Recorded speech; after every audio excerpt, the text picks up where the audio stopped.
Chapter 2 Sakata ga Nai. In December of 1941, Papa's disappearance didn't bother me nearly so much as the world I soon found myself in. He had been a jack of all trades. When I was born, he was farming near Inglewood. Later, when he started fishing, we moved to Ocean Park, near Santa Monica. And until they picked him up, that's where we lived, in a big frame house with a brick fireplace, a block back from the beach. We were the only Japanese family in the neighborhood. Papa liked it that way. He didn't want to become labeled or grouped by anyone. But with him gone and no way of knowing what to expect, my mother moved all of us down to Terminal Island. Woody already lived there, and one of my older sisters had married a Terminal Island boy. Mama's first concern now was to keep the family together. And once the war began, she felt safer there than isolated racially in Ocean Park. But for me, at age 7, the island was a country as foreign as India or Arabia would have been. It was the first time I lived among other Japanese or gone to school with them, and I was terrified all the time. This was partially Papa's fault. One of his threats to keep us younger kids in line was, "I'm going to sell you to a Chinaman." When I had entered kindergarten 2 years earlier, I was the only Oriental in the class. They sat me next to a Caucasian girl who happened to have very slanted eyes. I looked at her and began to scream. Certain Papa had sold me out at last. My fear of her ran so deep I could not speak of it, even to Mama. Couldn't explain why I was screaming. For 2 weeks I had nightmares about this girl, until the teachers finally moved me to the other side of the room.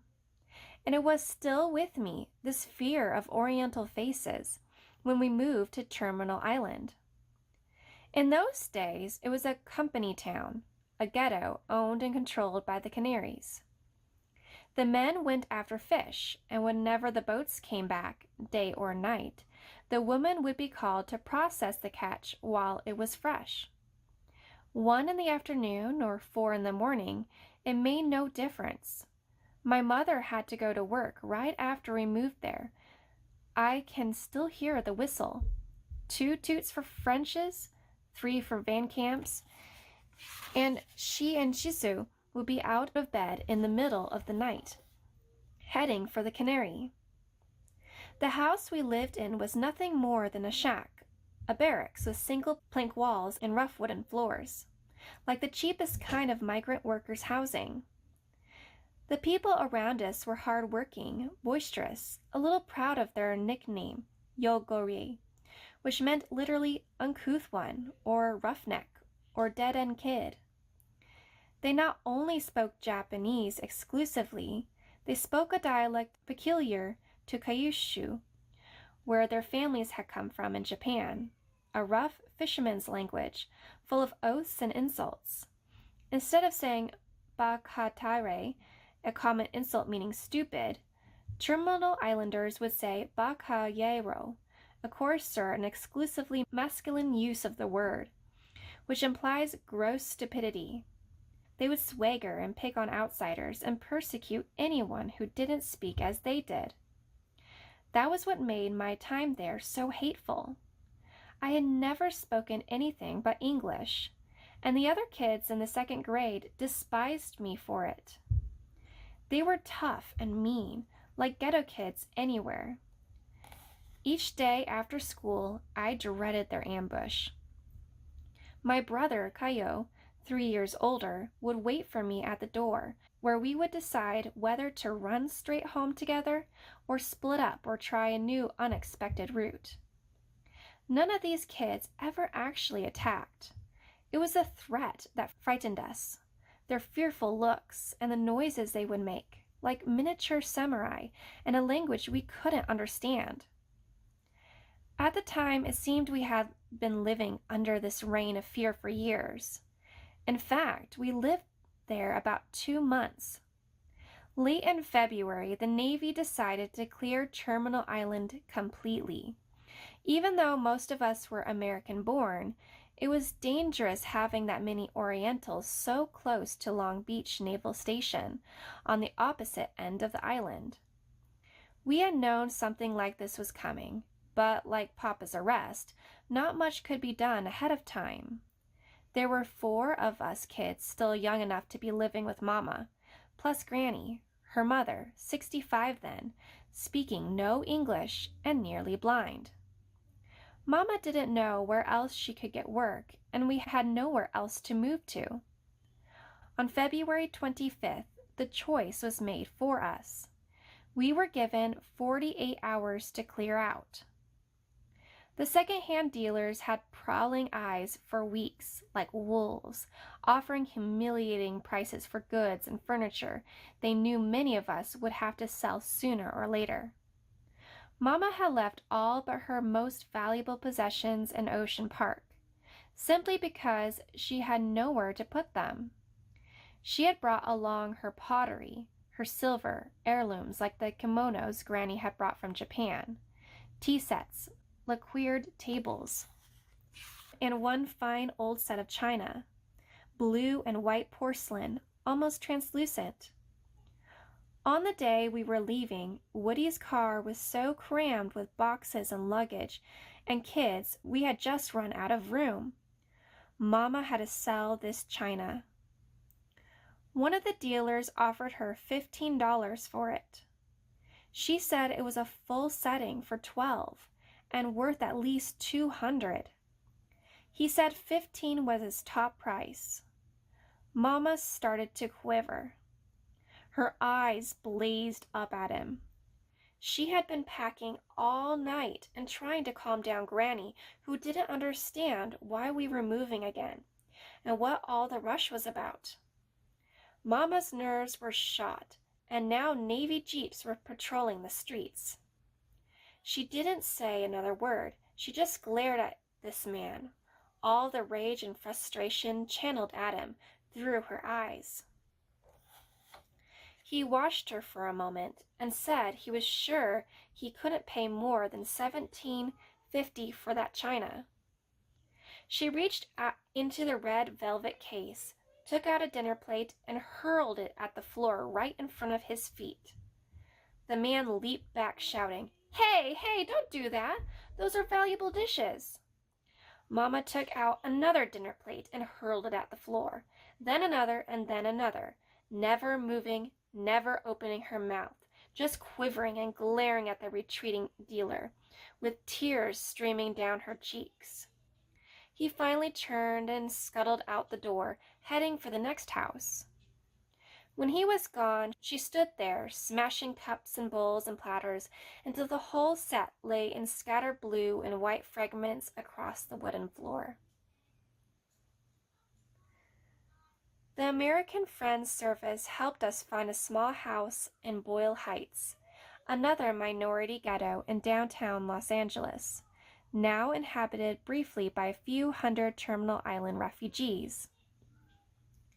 Executive Order 9066 had been signed by President Roosevelt, giving the War Department authority to define military areas in the western states and to exclude from them anyone who might threaten the war effort. There was a lot of talk about internment or moving inland or something like that in store for all Japanese Americans. I remember my brothers sitting around the table talking very intently about what we were going to do, how we would keep the family together. They had seen how quickly Papa was removed, and they knew now that he would not be back for quite a while. Just before leaving Terminal Island, Mama had received her first letter from Bismarck, North Dakota. He had been imprisoned at Fort Lincoln in an all-male camp for enemy aliens. Papa had been the patriarch. He had always decided everything in the family.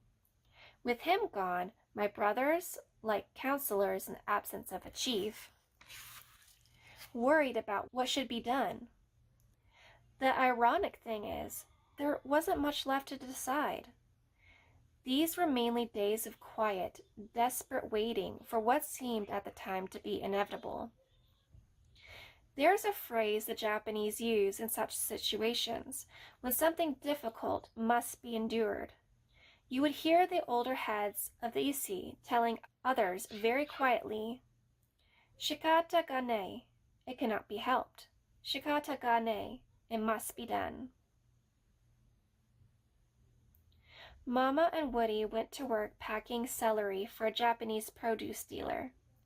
Hugh and my sister May and I enrolled in the local school, and what sticks in my memory from those few weeks is the teacher. Not her looks, her remoteness.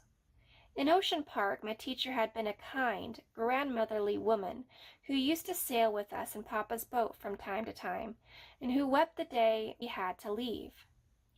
In Boyle Heights, the teacher felt cold and distant. I was confused by all the moving and was having trouble with the classwork, but she would never help me out. She would have nothing to do with me. This was the first time I had felt outright hostility from a Caucasian. Looking back, it is easy enough to explain. Public attitudes toward the Japanese in California were shifting rapidly. In the first few months of the Pacific War, America was on the run. Tolerance had turned to distrust and irrational fear. The 100-year-old tradition of anti-Orientalism on the West Coast soon resurfaced, more vicious than ever. Its result became clear about a month later when we were told to make our third and final move. The name Manzanar meant nothing to us when we left Boyle Heights. We didn't know where it was or what it was. We went because the government ordered us to, and in the case of my older brothers and sisters, we went with a certain amount of relief. They had all heard the stories of Japanese homes being attacked, of beatings in the streets of California towns. They were as frightened of the Caucasians as Caucasians were of us. Moving under what appeared to be a government protection to an area less directly threatened by the war seemed not such a bad idea at the time. For some, it actually sounded like a fine adventure. Our pickup point was a Buddhist church in Los Angeles. It was very early and misty when we got there with our luggage. Mama had brought heavy coats for all of us. She grew up in eastern Washington and knew that anywhere inland in early April would be cold. I was proud of my new coat, and I remember sitting on a duffel bag trying to be friendly with the Greyhound driver. I smiled at him. He didn't smile back. He was befriending no one. Someone tied numbered tag to my collar and to the duffel bag. Each family was given a number, and that became our official designation until the camps were closed. Someone else passed out a box lunch for the trip, and we climbed aboard. I had never been outside Los Angeles County, never traveled more than 10 miles from the coast, and had never even ridden on a bus. I was full of excitement, the way any kid would be, and wanted to look out the window. But for the first few hours, the shades were drawn. Around me, other people played cards, read magazines, dozed, waiting. I settled back, waiting too, and finally fell asleep. The bus felt very secure to me. Almost half its passengers were immediate relatives. Mama and my older brothers had succeeded in keeping most of us together on the same bus, heading for the same camp. I didn't realize until much later what a job that was. The strategy had been, first, to have everyone living in the same district when the evacuation began, and then to get all of us included under the same family number, even though names had been changed by marriage. Many families weren't as lucky as ours and suffered months of anguish while trying to arrange transfers from one camp to another. We rode all day. By the time we reached our destination, the shades were up. It was late afternoon. The first thing I saw was a yellow swirl across a blurred reddish setting sun. The bus was being pelted by what sounded like splattering rain. It wasn't rain. This was my first look at something I would soon know very well, a billowing flurry of dust and sand churned up by the wind through Owens Valley.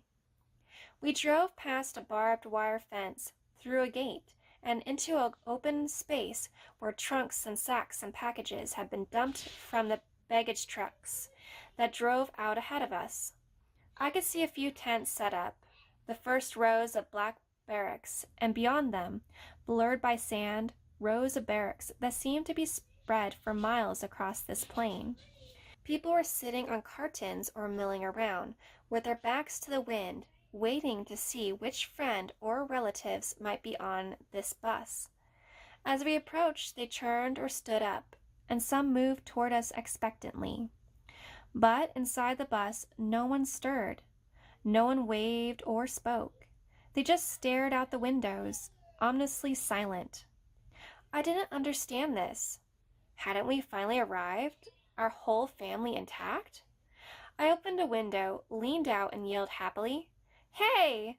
This whole bus is full of Wakatsukis!" Outside, the greeters smiled. Inside, there was an explosion of laughter, hysterical, tension-breaking laughter that left my brothers choking and whacking each other across the shoulders. We had pulled up just in time for dinner. The mess halls weren't completed yet. An outdoor chow line snaked around a half-finished building that broke a good part of the wind. They issued us Army mess kits, the round metal kinds that fold over, and plopped in scoops of canned Vienna sausage, canned string beans, steamed rice that had been cooked too long, and on top of the rice a serving of canned apricots. The Caucasian servers were thinking that the fruit poured over rice would make a good dessert. Among the Japanese, of course, rice is never eaten with sweet food, only with salty and savory food.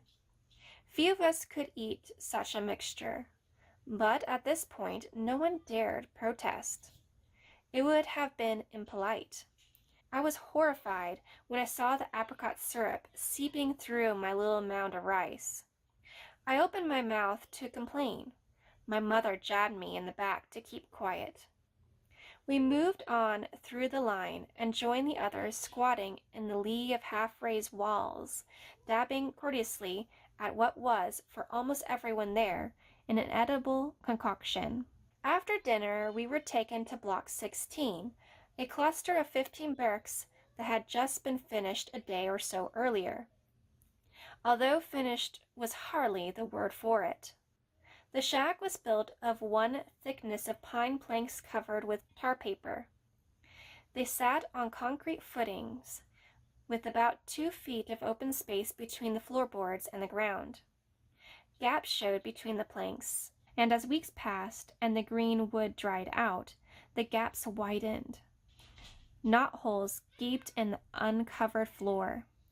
Each barracks was divided into 6 units, 16 by 20 feet, about the size of a living room, with one bare bulb hanging from the ceiling and an oil stove for heat. We were assigned 2 of these for the 12 people in our family group, and our official family number was enlarged by 3 digits, 16 plus the number of this barracks. We were issued steel army cots, 2 brown army blankets each, and some mattress covers, which my brothers stuffed with straw. The first task was to divide up what space we had for sleeping. Bill and Woody contributed a blanket each and partitioned off the first room. One side for Bill and Tommy, one side for Woody and Shizu, and their baby girl. Woody also got the stove for heating formulas. The people who had it hardest during the first few months were young couples like these, many of whom had married just before the evacuation began, in order not to be separated and sent to different camps. Our 2 rooms were crowded, but at least it was all in the family. My oldest sister and her husband were shoved into one of those 16 by 20-foot compartments with 6 people they had never seen before. 2 other couples, one recently married like themselves, the other with 2 teenage boys, partitioned off a room like that. That wasn't easy. It was bitter cold when we arrived, and the wind did not abate. All they had to use for room dividers were those army blankets, 2 of which were barely enough to keep one person warm. They argued over whose blankets should be sacrificed, and later argued about noise at night. The parents wanted their boys asleep by 9 p.m., and they continued arguing over matters like that for 6 months, until my sister and her husband left to harvest sugar beets in Idaho. It was grueling work up there, and wages were pitiful. But when the call came through camp for workers to alleviate the wartime labor shortage, it sounded better than life at Manzanar. They knew they'd have, if nothing else, a room, perhaps a cabin of their own. The first night in Block 16, the rest of us squeezed into the second room. Granny, Lillian, each 14, Ray, 13, May, 11, Gio, 10, Mama, and me. I didn't mind this at all at the time. Being youngest meant I got to sleep with Mama, and before we went to bed, I had a great time jumping up and down on the mattress. The boys had stuffed so much straw into hers, we had to flatten it some so we wouldn't slide off. I slept with her every night after that until Papa came back.